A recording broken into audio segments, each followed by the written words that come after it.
Wilma Simon, hierso is nou die nuwe game wat ons nou met die kinders moet speel die skoolvakansie. Waar kom die doTERRA olies vandaan? En dan sit ons vir hulle jelly tots op die regte lande, van waar die verskillende, ons kinders ken mos nou almal die lande, so nou moet ons vir hulle leer watse land kom die doTERRA olies uit, en dan moet hulle die jelly tot op daai land sit, om dit te kan kry.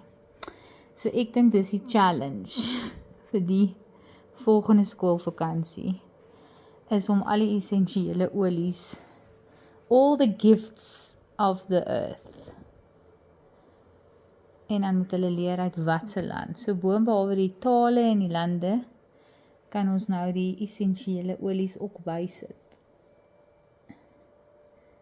om die jelly tot te kan kry. Ek dink dis die nuwe